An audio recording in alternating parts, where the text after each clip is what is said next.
How's it going, ladies and gentlemen? It's Nasipi Zwane back again with another episode of Sledging On Podcast, your number one portal to South Africa's most must-see emerging artist, and today is no different.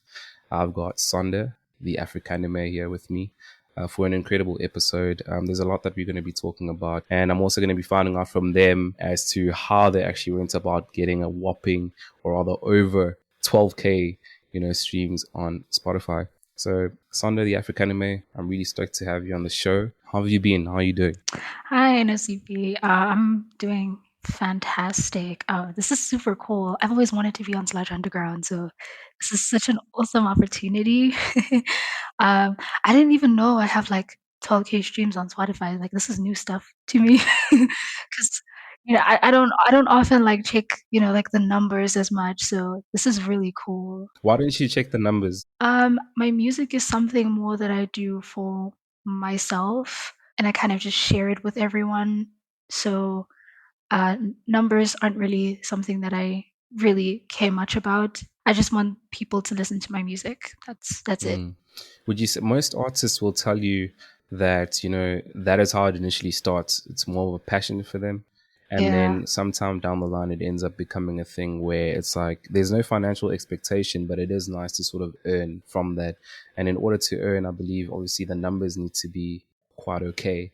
So for you, would you say as much as you're passionate about, just making the music and releasing it to the world, um, the financial gain, is that anything that's maybe enticing for you, maybe down the line, or is this just the long-term goal to just release music, no financials in it? To be very honest with you, music is something that to me, I've always tried to make it not become like a real job per se, because it is a passion first before anything. So I do have other things that I've been doing because I do want financial stability in my life. And being an artist, I know that it's not something that's often guaranteed, especially in our economy. So yeah, especially with the type of artist that I am, being an alternative artist is kind of it's a tricky lane to be in this country. So yeah, I honestly tried to just do other things, just trying to actually work, doing the 9 to 5 thing.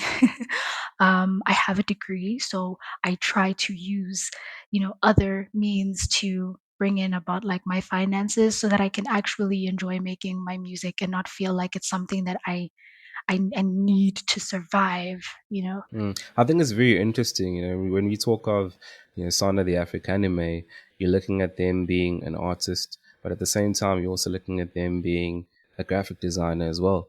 As you mentioned, the 9 to 5 and such, it's such an interesting thing. All the graphic designers that I know are such interesting human beings, which is one of the reasons why I'm actually super excited to be chatting with you, because the coolest people I know, literally, shout out Mike Taylor of YCS, shout out Casey, shout out everyone I know that's a graphic designer.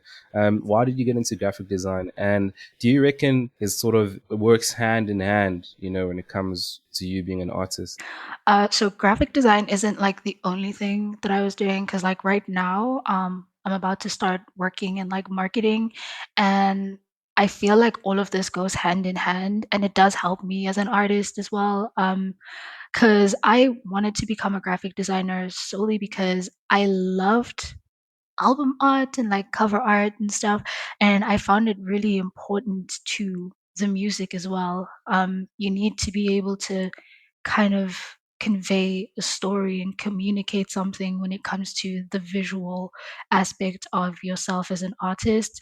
And I'm not someone who often makes I don't make video visuals, so I find that like my I guess still art would be more important for me. So becoming a graphic designer really just helped me kind of branch out more and understand communicating myself as an artist in terms of just the message of the things that I share with the people that listen to my music. Um, and also, I did say I was doing like marketing. It's something that I'm going to venture in soon, and I honestly believe it will help me as well to kind of understand just the economy in order to kind of infiltrate myself as an artist and see how exactly does it work to market yourself.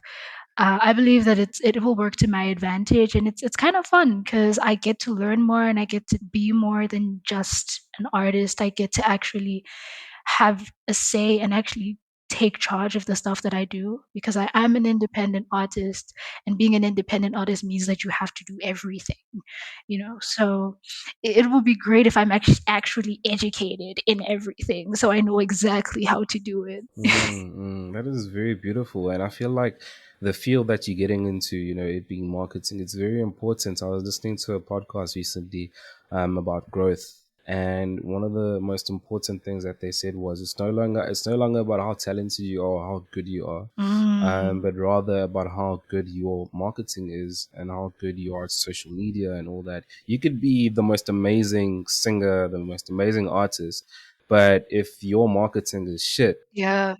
it's sort of like, what are we even doing right now? What have you learned so far when it comes to marketing? What would you give me, like some essentials, say maybe 3 tips that you already know of when it comes to marketing as an artist? So I'm still learning, but one thing that I have kind of noticed is that, yeah, you were right. Just because you are good as an artist and that your art is the most amazing thing in the world, it doesn't help. It doesn't help Mm, if your marketing isn't as good as it should be. I learned that actually, putting yourself out there is something that you should do. yeah. Always be ready to advertise yourself, even if you don't have, the financial means to do so on like social media and stuff. This stuff is all readily available to us now, so taking advantage of it, would help. I am kind of an introvert, so I've learned how to, actually speak out more and not kind of shy away from the fact that I am an artist. You have to always be willing to say something, promote yourself. Everything that you do, the moment you step outside, you always have to promote yourself. You are an artist before you're even a person. So you always have to be willing to share your music with people, to tell them what you do, who you are. You'll have to learn to be kinder so that people can actually know you more. And even though, your personal life, you can kind of keep it aside, but as an artist, you have to be willing to be more open, as well as having a story in marketing. I guess that's the second thing. Having a story kind of helps.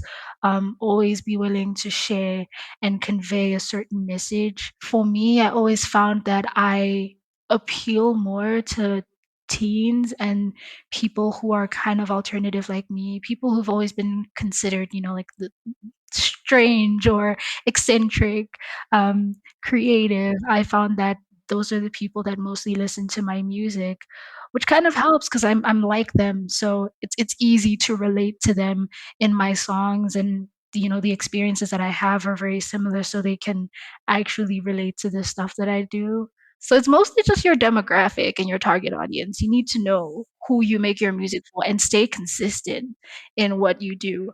Um, I guess when artists get bigger, they tend to forget, where they came from and how they were with their supporters or their fans. I try to stay consistent. I'm always showing gratitude to them in every situation. I'm always showing gratitude. I want them to know that, they are the people that kind of make it possible for me to keep sharing my art. So, yeah, What does it mean to you being a non-binary artist? it means freedom, honestly. Uh, Being a non-binary person really, as much as we kind of us non-binary people do kind of try to stress the idea of people having to get like our pronouns right and stuff, it's so much more than that. It's so much more than that. It's basically looking at the binary world and seeing people who basically live according to certain stereotypes, and it's not their fault. This is just how society is, but we kind of look at that and we're like, yeah, no. I want to do like the other thing. So it literally means having to break through so many stereotypes that people have about us and the perceptions of how we look. We always have to fight for the kind of people that we are perceived as. And as much as it is kind of stressful, it is very, very, very significant because I feel like being such a minority, a Black person who is also non-binary, who is also, pansexual, part of the LGBT community, it's kind of like the absolute minority because non-binary people do kind of fall under the trans umbrella. So it is still really stressful. We get very, very depressed as people whenever we're not, perceived the way that we want to be because this is who we are. We cannot change that. I cannot change that. People always perceive me as a woman, and it genuinely just it stresses me out because I'm not a woman. But it is also a really good learning experience for me as well as an artist and for the people that, that listen to me, because then as an artist, I also have the opportunity to educate so many people about, the kind of person that I am and the other gender identities that exist outside of just the non-binary. And I kind of get to open people to a world where it's not that deep, you don't have it's really not that deep. So it feels like I have a responsibility to kind of teach them about a world that not many people even knew existed back in the 19 somethings, because they look at us and they have so many things to say. It's always witchcraft or mental health or there's something wrong with you, or this is not Christian like, or all those things. And it genuinely is scary, especially growing up in South Africa. Black people, they'll say, oh, we don't know these things. I was raised to know boy, girl, those types of things. So when you come out and you're like this eccentric person and you're like, yeah, gender is a construct, it was made up, you're kind of fighting like decades of indoctrination. It's really serious. But I guess basically teaching, the next generation that it's okay to be yourself. It's okay to experience things differently. It's okay. We as humans are able to change. We are given the gift of being able to change and think for ourselves. It's a beautiful gift. Why not use it? Why not express ourselves? Very beautiful and very accurate. So if I'm referring to Sonder the Africanime in third person, it obviously would be they, them. If I'm referring to Sonder the Africanime in first person, would I refer to Sonder the Africanime as you? Or would it still be sort of in first person, it's they, them? I often try to help people and tell them that, you know what, just think of me as like a group of people and not like, because when you start thinking of it in a person way and you're someone who was new to kind of having to adjust to a non-binary person and learning more about a non-binary person, I do understand that, you people will kind of get it wrong. So I try to say, just think of me as a group, and then it'll be so easy because then in English terms, normal English that everyone was taught, that if it's a group and you don't know who someone is, you don't know what gender they are, because if you're on the phone and you don't know what gender a person is, you're not gonna say he or she, you say they.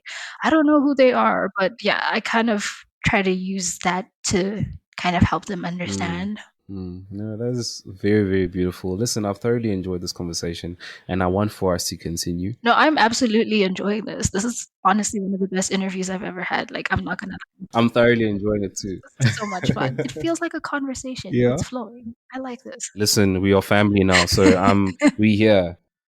Sonder loves anime, but now it's like the only anime that I literally know and have watched in the past was Bleach. And what I know about anime is that the music is amazing. Shout All out the to the time. guys because the music is wild. All the It's time. epic. Yo. It's like what? You know? Do you get some of your influences from some of the music in anime as well? I mean, Yeah. I know you've mentioned I know you've also mentioned Rebecca Sugar as well as one of your main influences, Love Rebecca Sugar. and Adventure Time and Marceline, aka. Let me in on that whole world. So, Rebecca Sugar is the creator of Steven Universe, but she was like a writer in Adventure Time. Like she didn't make Adventure Time, but she was like Mm, a writer, and she did kind of make some of the songs in there as well. And I have always found like the little background music and the little soundtracks to like these types of shows, specifically Adventure Time and Steven Universe, to be so ethereal and so pretty. And I found it so mesmerizing that yeah, it kind of inspired this whole dreamlike um sound that I have. And when it comes to anime, I watch a lot of like slice of life anime. So this is just like basically the everyday cutesy kind of anime sometimes. So I still watch like the hectic stuff, but I prefer slice of life because it just makes life better. Yeah, and a lot of like the theme songs are just really nice and cute and just really calm. And yeah, I found it to be really really nice to listen to, especially in terms of like chords and stuff, how they like change their chords when they play the guitars and like certain anime openings and endings. And yeah, I found it really interesting and just really mesmerizing. So in terms of like Marceline, I have always loved Marceline. Daddy, Why why did you did you eat eat my my fries? fries? But I bought and you them and they were mine. and you ate them. Shout out, Marceline. My favorite song is my favorite songs in there are Everything Stays and Slow Dance with You. So those ones are like my favorites. I even made Great like a picks. cover of Everything Stays, particularly What? because of like just the meaning of the song i- in Mm. context to like the show, but also just real life. Really beautiful. Yeah. One of my favorites on there was the one that Finn made where he's talking about how I think it was Marceline and Jake are like his best friends in the world and they had to open that door and sing. I don't know if you know that one. Is it the door one or the one of the whole thing? I think it's the door one. Oh, the ones where they had to kind of open the multiple doors. Yeah. It's like you are my best friends in the world. That's right. Yeah, I'm talking about I remember Philly that Skills. song. They It made was so fun. listen, it's I'm there with you when it comes to, that sort of Yeah, like I totally get it. I understand. Let's focus on your music. yeah. So back to the other things. I was listening to the Swamp Forest Siren. I really love the project. It's Amazing. it's amazing and just the way in which the features were picked, it's Wolf is Dead is Mm. in there, which is a familiar name to me because even with Kaibo's episode, uh Wolf is Dead is featured, in one of the songs there. 2KA is another one Yeah. that I saw, in there as well. The feature that you had in the final song. We're obviously going to break down some of the songs on the project as well, Of but the course. the feature that you had in that lost song, um, Whitney. yay, Whitney full stop and no H. yay, yay, yay, yay, yay, yay, Simple. the connection, that feature for me, of all the features, on the tape, I feel like you guys connect on a whole other level. Like it's more than just like Sonder the Africanime featuring Whitney without an H and a full Yeah. stop. It's beyond that. Like Yeah. it's these energies that are coming together.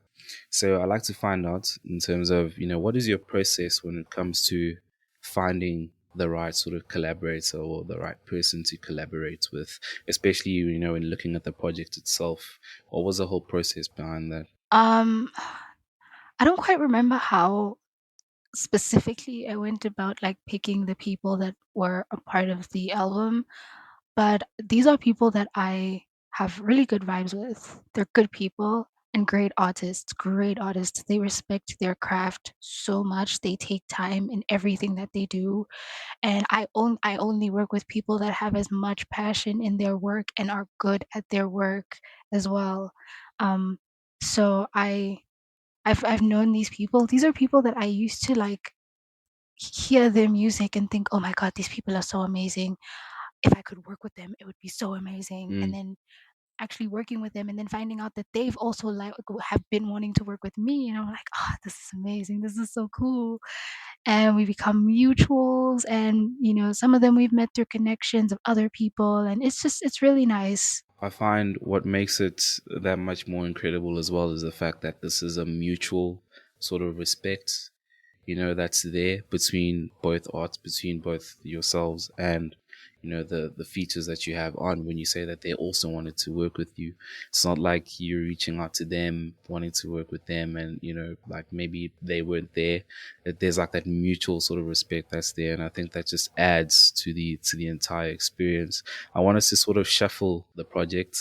We don't have to look at it chronologically, but one of the standout songs, my personal favorite song, in the entire tape was Blind. That is my favorite song out of the entire album. It's one of like three of my favorite songs. And I can see why it would be, one of your favorites, because what I notice is that Blind and Mason's Interlude, they have a very similar, I think out of all the songs on the projects, they sort of sound similar in terms of the vibe.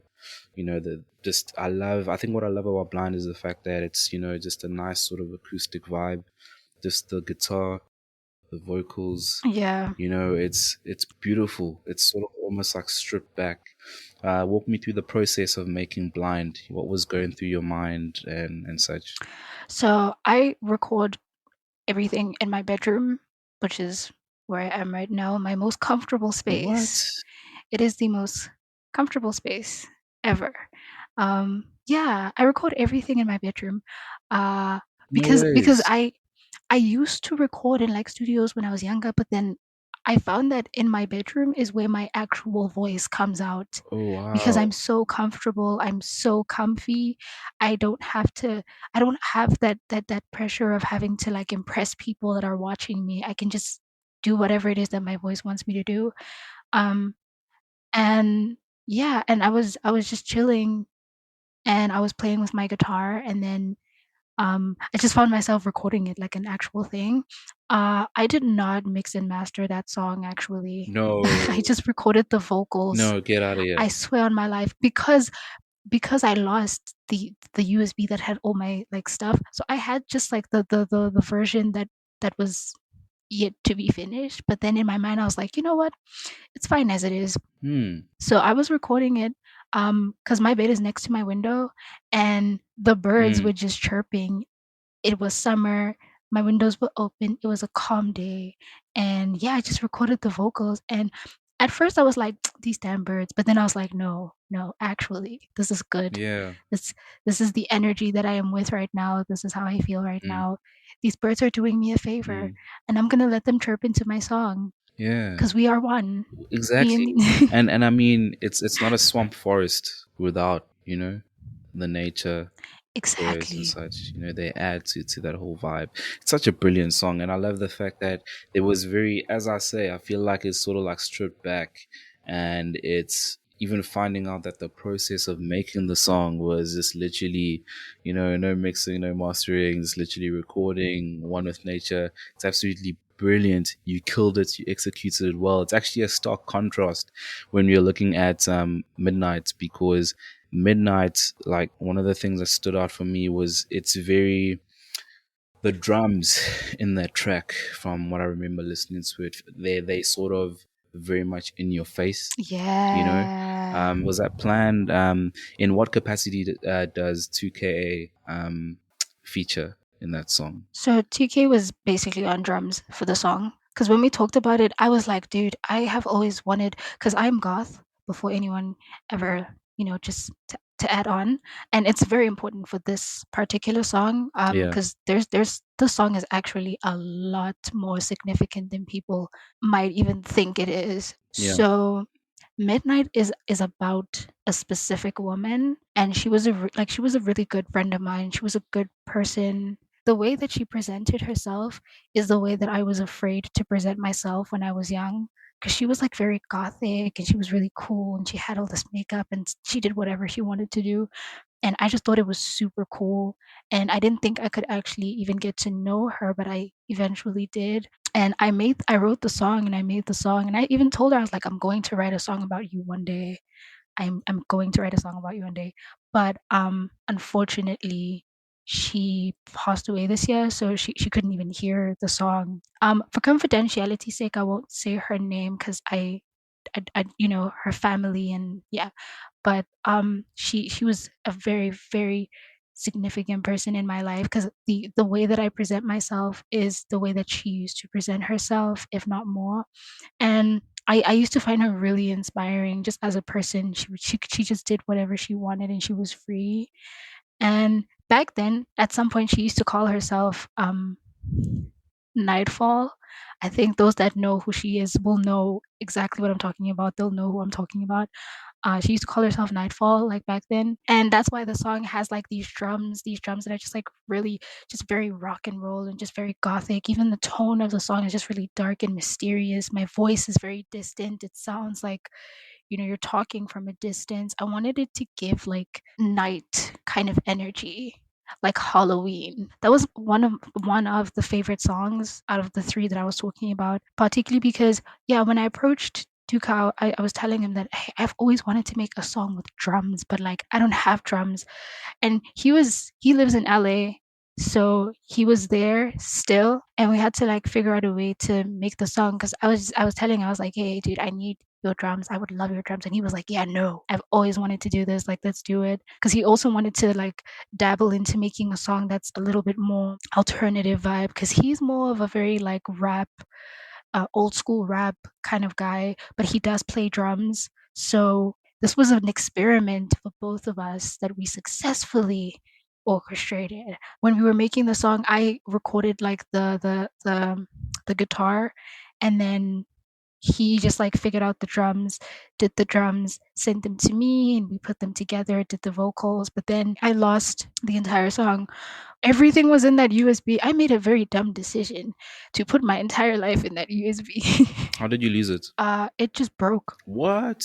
Like it just broke. It broke. As in, like, you slotted it into your PC one day and it just wasn't reading? It was like physically just broken. I don't know if I put it in too hard that No. day or what happened, because I've had it for a while, so I'm guessing it was just fragile. What did you sort of enjoy most about working with Wolf is Dead on MT? The fact that we both understand that darkness and the shadow of self is not something to be frowned upon. And by that, I just mean that people often are afraid to deal with the other side of themselves.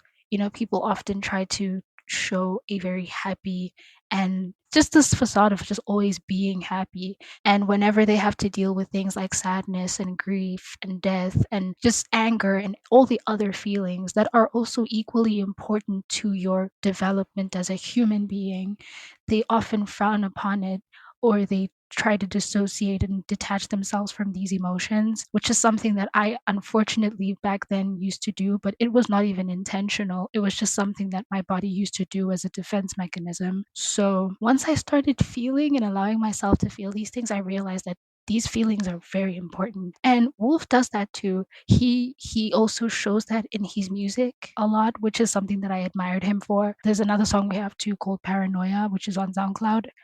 And that was the first time that we like worked together on a song, and we realized that we both have this very dark and eerie, mysterious sound when we are writing together. Even the lyricism is just it pairs so well together. You did mention not really writing much about the personal stuff. So in Agony, what sort of advised the decision to sort of write about and open up in a personal capacity like that? So Agony is a very special song because that was the one time that I was too pissed off to keep it to myself. Mad at myself too, not gonna lie, because I allowed that to happen. But it was the first time that I could try to share my actual like real personal life in the most blunt way possible. And it was just really just anger. And I didn't want to physically fight about it.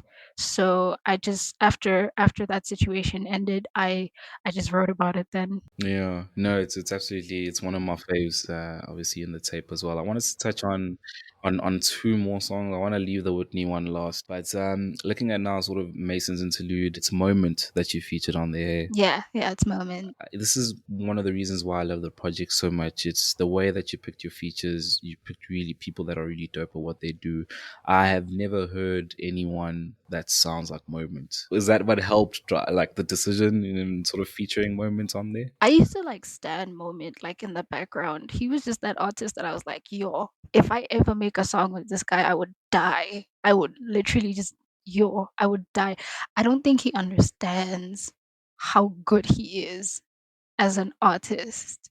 And I've had these conversations with him before. Like, he's so humble. He's so humble. He's so nice.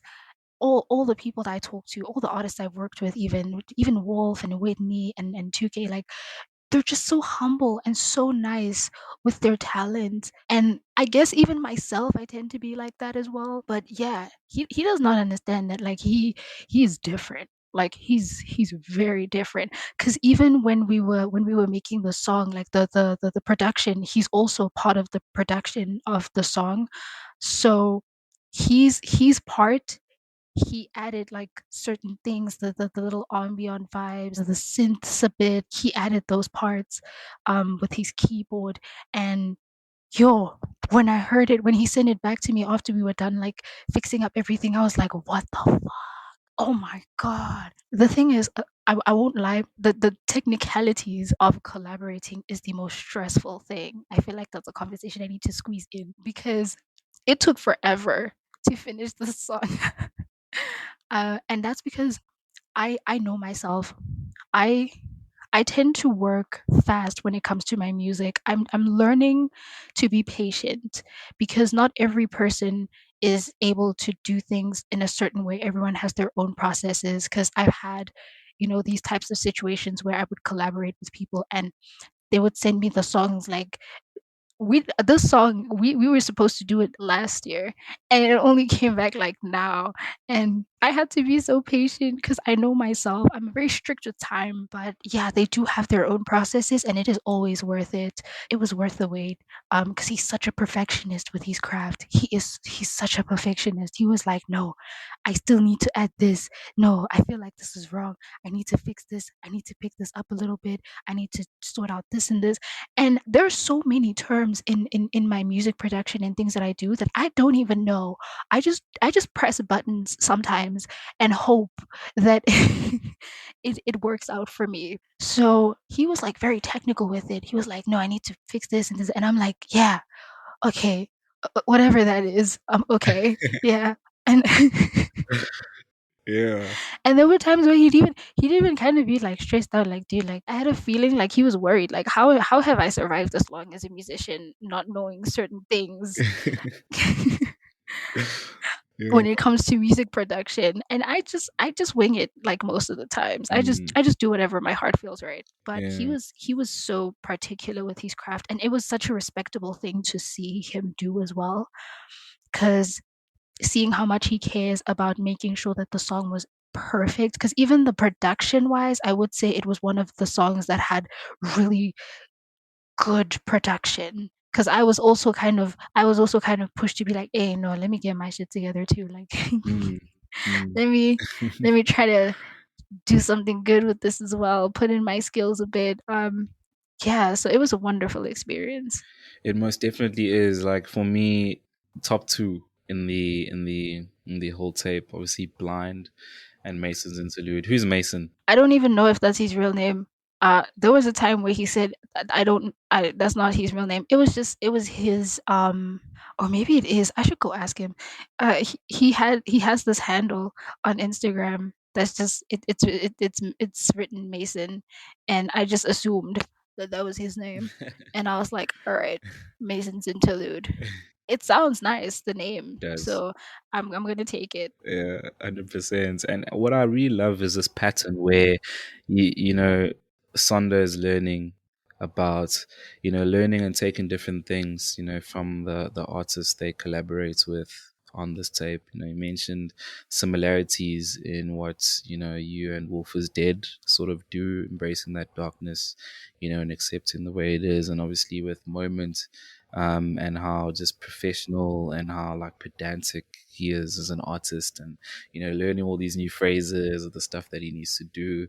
And it's no different with Death's poem as well, with Whitney.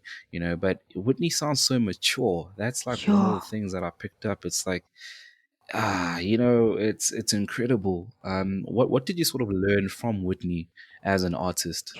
I learned so much from Whitney. Whitney is someone that I respect wholeheartedly, like wholeheartedly.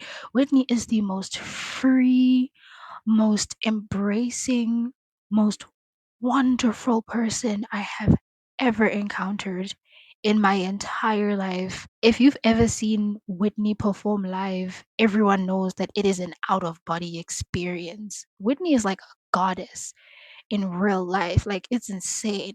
Even the way she carries herself. Like she's a super tall person. She's super tall. So like the way she sounds and the way she projects herself and how she is, the confidence that she has, like even her sensuality as a woman, how she is, it's surreal. Surreal. Like the fact that I even got to even make a song with Whitney in itself is something that I will never take for granted. We did have like a bit of a difficulty in terms of like time as well, because I did say like I am someone that's kind of strict with time, and people do have their own moments where they have their own ways of working through music, and that's just one of the things that come with collaborating. You get to see how it is to work with other people and experience them.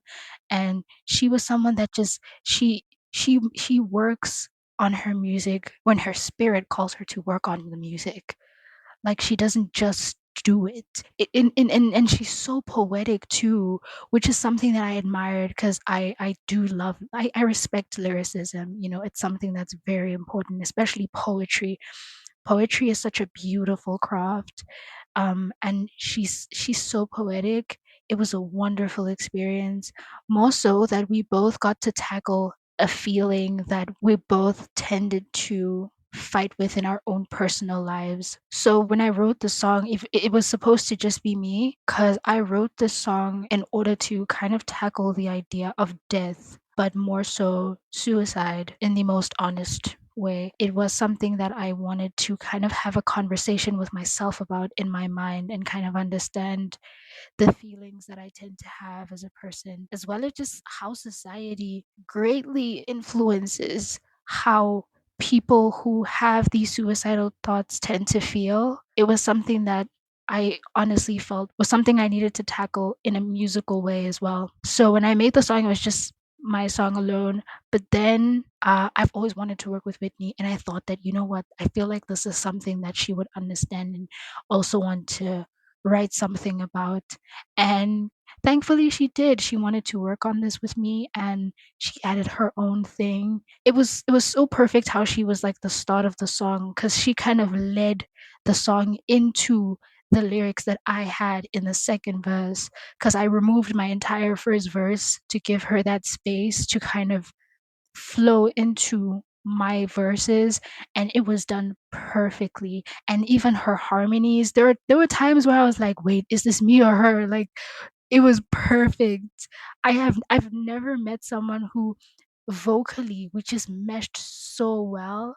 It was like I don't know if people know Jabs, the artist who used to work with Willow Smith, but those who do, they understand exactly what I'm talking about when I say that this was that type of moment where we were two individuals that have our own experiences, but somehow we were able to just fuse it into just one experience that was just holistically um, touched on, and it gave such a new perspective in such a beautiful way. Like Death's poem is a very personal song, which is why I every like the order of the songs were chosen specifically. I wanted Death's poem to be the last song so that people after they hear it, because even with the ending of the song, there's these synths of the guitar and the little bits of nature that Whitney added to the song as well, the little feathery sounds and rattly sounds in the end to kind of tell people that the album is over and you can now breathe. But I will tell you though that the song I'm releasing in October, different. I cannot wait for the drop. One of the things that I mentioned right at the beginning of this episode was that if you go onto your basically the statistics, well over 12K streams on Spotify and such. And I'd like to think that one of the reasons why the stuff does so well is because it's so relatable. You mentioned obviously the anxiety there. I'm someone who was also diagnosed as well about a year or two back, and just some of the other elements as well, things that we can pick up from the people that you featured on these songs. So what else would you say you'd attribute to getting so many streams? Because that is one of the most important things, well, at least for some artists, they love looking at the numbers, and for someone like you who's just doing this for the love of it, not even looking at the numbers and such, what would you say? How did you get so many streams like that? Is there a formula? Is it just vibes? What is it? It's just vibes. Mm. It's just vibes. I just do what feels right. And if it's right, it's right, There isn't ever a guarantee that things will go well, but I do hope that, I do hope and have faith that they go well. If it's meant for you, everything will go right.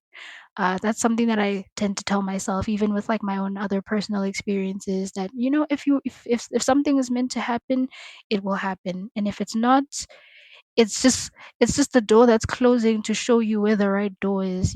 No, definitely. So there isn't like any secret as to whether, maybe you post on at midnight on a full moon or something like that, and it just automatically, blows up. It's just literally, it's just Not vibes. even. It's vibes. And the people that listen to my music are the most supportive group of people I have ever encountered. They are the sweetest. I always tell them, I am so grateful. I told you this before, that gratitude is something I honestly keep showing all the time, because I genuinely am grateful for the love and support that they show my art and how much they respect my art. Um, so I guess because of that, and me just relaxing and not thinking too deeply about it, it eventually works out for the better. Mm. Now, listen, this has been a very wonderful experience. I've thoroughly enjoyed this conversation with Sonder the Africanime. Basically, for anyone who's maybe wanting to reach out to you, maybe for collabs or to just send some love or get in touch with you, in some form, what would be your social media handles for them, and what is the best sort of way that one could support you as an artist? They can reach me through my email mostly. I use email. It's so old school, but it's formal for me. Because I have like my own personal stuff that I do, so I tend to often miss the important work stuff. So work stuff in the email. On my Instagram, there is a button that says contact, and you will see the email that you are supposed to use to basically get in touch in terms of businesses and things. Collaboration wise, I haven't often worked with people that like ask me for collaborations. It's more so that I ask the people myself, because I'm very particular about collaborations. I think that is something that I, am a little serious about. But everything else, still email. Beautiful. And that single you were telling me about that's going to be dropping in October, do you have a date for us? October 15th, because that's my anniversary. The song is a love song, so it makes sense. Oh, this is brilliant. I'd like to just thank, everyone that's tuned into this episode. It's been absolutely brilliant learning about Sonder the Africanime. Thank you to those that tuned in, and thank you for your continued support. For all things Sludge Underground, check out our website, www.sludgeunderground.com. That's where you'll find absolutely everything. On Instagram, it's at Sludge Underground. On Twitter, at Sludge031. On Facebook, Sludge Underground. And yeah, that's pretty much where you'll find everything Sludge Underground related. Don't forget to get yourself a beanie. We have a lot of those in stock at the moment. They're going for a super cheap price, so get them. It's one of the best ways that you can support the show. And yeah, guys, it's been an epic episode. Thank you for tuning in. Until next time, it is bye for now. The sunlight on your skin is nice, but I can't ever feel the light. I've fallen into deep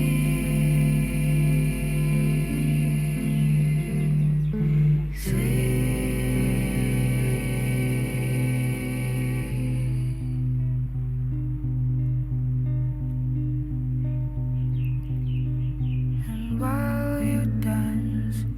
understand.